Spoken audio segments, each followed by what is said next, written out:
DeAndre Hopkins has finally signed with the team. We were discussing our offseason, and well, it might be the Patriots, it might be, the Atlanta Falcons. It's the Tennessee Titans, Evan's team. But the real question here is there are actually two questions here, but we're going to go with the first question first. Is the fit good for D Hop here in Tennessee? Evan, what do you think? All right, first, wait. How about those Titans? There we go. Finally getting a receiver. Finally, I mean, yes, it's DeAndre Hopkins. Yes, he's older now. He's been in the league 11 years. I don't care. He was a great receiver for years on years, and I think he's going to be a good again in a role that suits him. I'll explain that a little bit. But yeah, just to discuss, the fit in Tennessee a little bit. So what was DeAndre Hopkins' main competition? Obviously, who was going to sign him? Buffalo was in it for a little bit. But Buffalo already have Stephon Diggs. He's already mad enough that he's not getting enough targets.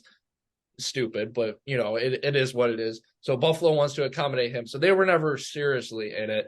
It was coming down the Patriots and Titans for a while. And if you were saying the Tom Brady Patriots, oh my gosh, this is a match made in heaven. DeAndre Hopkins, yes, he's an explosive receiver, but he's a consistent catcher. He'll rack up a ton of catches in a year. And that's exactly what the Patriots would have needed. But the Patriots with Mac Jones is a different story. It's a little bit of a struggle. And yes, Ryan Tannehill is the most crapped on quarterback in this league I'm not going to say for no reason, but people just hate him. They just hate him. For no reason. I was the biggest Ryan Tannehill supporter, and Evan knows this. I was the biggest Tannehill supporter when he was in Miami. Yes, but and for a good reason, because he was, again, are we saying he's like an all-pro? No, we're not. He was a good quarterback. He wasn't a great quarterback. He was a good quarterback, though.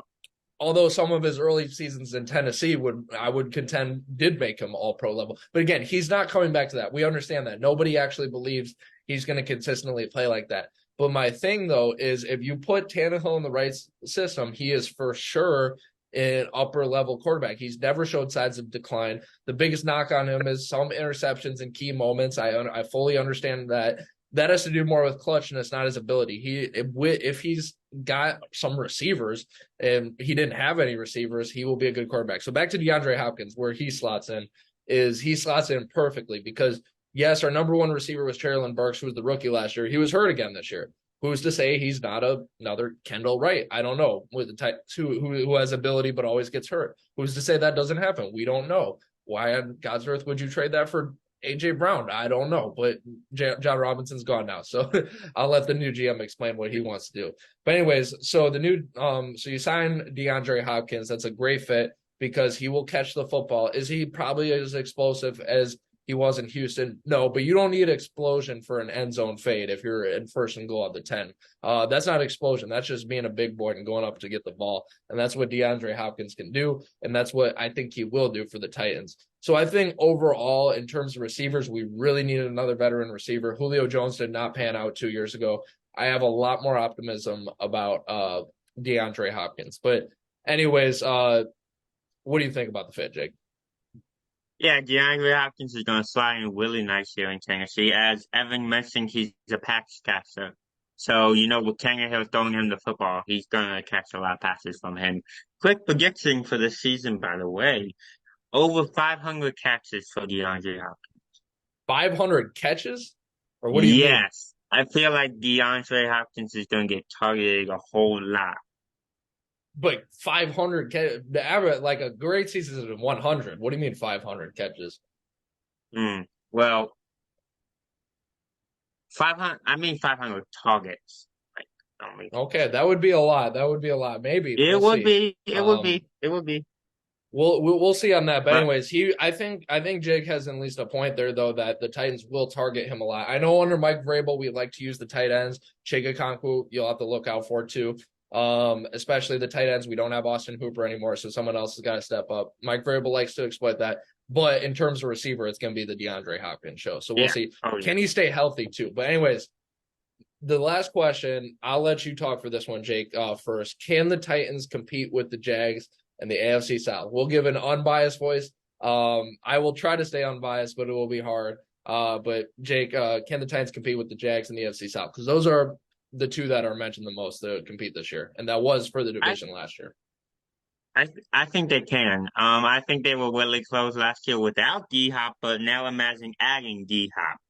I think that still be very close. I still think the Jaguars are going to take this division, but I think it's going to be closer than it was last year. Okay. So the Titans are now the favorites to win the AFC South. You can hear it from me, not even trying to be biased. The Titans are the favorite to win the AFC South. So the Jaguars, we can't forget about. Doug Peterson was a great head coach hire. They had a good season last year. I'm not going to say great.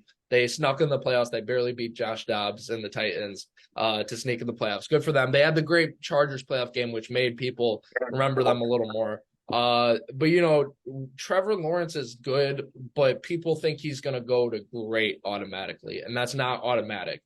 We've seen it before. Sometimes quarterbacks have struggled. High ranking, you think of guys like Baker Mayfield. You think of guys like Jared Goff when they first came up, did very good. They're number one overall picks. I understand Trevor Lawrence had a little more hype, but they're number one overall picks. Can they go good to great, though? We have not seen that from Lawrence yet.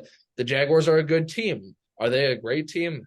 Hell no. No, they're not a great team. They're a decent team. They should compete. Anyone who thinks they're seriously going to compete with the Chiefs or something is I don't know. So yes, the Tennessee Titans, I'm telling you right now, are the favorite in this division. Their defense is better than Jacksonville. Tannehill is okay. Tannehill's not better than Lawrence, but he can compete with Lawrence. We have Derrick Henry. I'm telling you right now, unless our offensive line is terrible, we are the favorites to win this division right now. And anyone else who says otherwise just isn't paying attention. That's what I believe. Tennessee's proven them wrong all the time under Mike Vrabel. They will do it again this year. No bias.